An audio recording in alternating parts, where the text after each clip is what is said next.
Table tennis is a game of randomness. In a match, you don't know what shot your opponent is going to play or where your opponent is going to hit the ball. How do we get better at dealing with this randomness? How can we anticipate better what shot our opponent is going to play? How can we anticipate better where our opponent is going to hit the ball?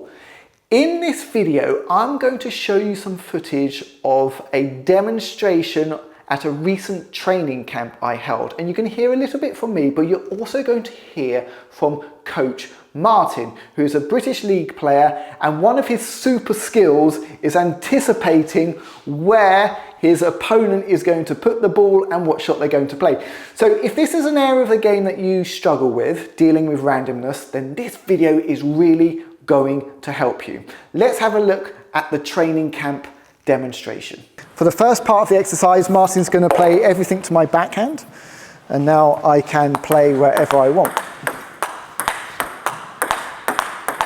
We're starting off at a nice medium pace to begin with, nothing too difficult. And once we've played a few, I'll get Martin to talk through how he deals with randomness.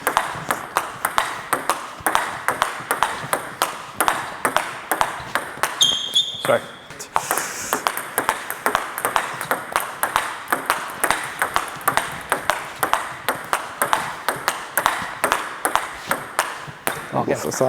So Martin, what tips do you have to help people deal with randomness? Okay. First thing is to be aware of Tom's racket. So a lot of people go, I totally got caught beside that. Yet if I look at Tom's racket, and if you look at Tom's racket, it's quite obvious where the ball's going. So I will have played here, Tom will be there. I've got a good indication that the ball's coming here. So same with here. I've come here, I've played my forehand topspin, I'm into recovery position, I'm looking at his bat. His bat says he's likely to come to my backhand. So I can adjust a little bit because I've got a little bit of a tell on that, there to there. And if you look at his shoulders and his head, when he's doing this, you'll see there's quite a lot of a tell. Once I've made my move, obviously I'm going to try and get into a good position to play the ball. Going to try and stay on balance, and try and get to the ball and produce a good shot. Let's try it again. So we'll do it slow. Oh, sorry. Okay, very cool. So look at Tom's bat. Have a guess of where he's going to put the ball. Oh yeah. Oh, twice. Too off the net. Hat-trick. So yeah, now I'm kind of watching his bat a bit better because I've been talking about it. It's a bit easier to do. And even if he puts it in an awkward position for me, there, that's good.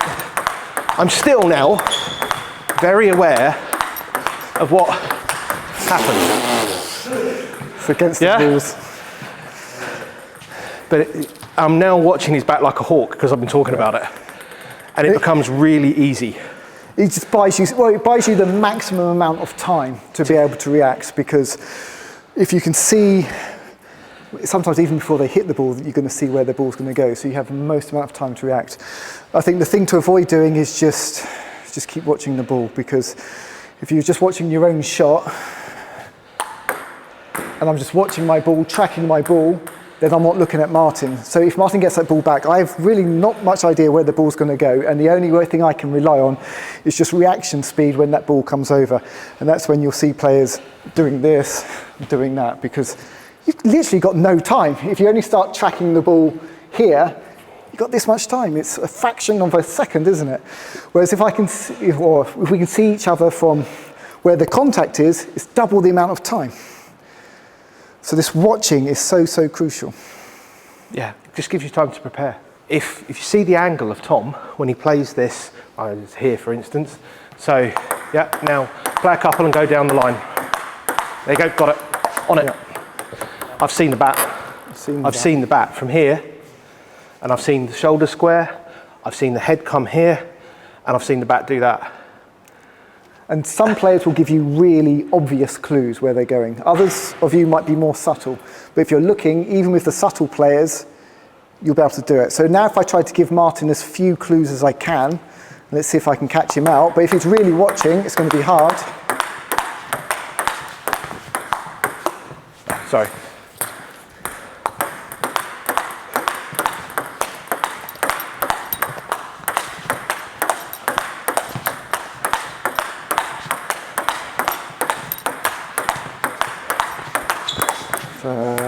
So there I was trying to, for me, delay at the last possible moment when I changed my bat angle. But I still couldn't catch him because he's seen it. I have literally zoned in on it now. Yeah. And then just one final thing for me, I'll just make Martin work a little bit more, is as well as the eyes, as you're doing this exercise, eyes, then feet. Eyes, feet, then stroke. So if you watch Martin now, he's not hitting the shot, then moving. He's moving, then playing the shot. Okay, so feet first as I move him around into position. Then he's nice and stable as he plays the shots and not off balance, reaching for balls, which means he can keep this exercise going even at a fast pace. Okay, so feet first as you play. Feet first, then the stroke. If you're in position, you're stable, good recovery, ready for the next ball. So there's some really useful tips from Martin. And to summarize, let's keep it really simple. Make sure you keep observing your opponent's bat. This is going to give you the clues as to what shot your opponent is going to play and where the ball is going to go. The process, very simply, is this. You play your shot. After you've hit the ball, your eyes go back to looking at your opponent's bat. Your opponent then plays the shot, you move into position, hit, eyes go back to your opponent, move, hit, eyes go back to your opponent. So you keep bringing your eyes back to your opponent, to their bat, to see where the ball is going to go. Now, if this is something that you don't do at the moment, then the next time you play table tennis, do it, okay? Make it a real focus of your table tennis training, your table tennis match, that you're going to observe your opponent's bat.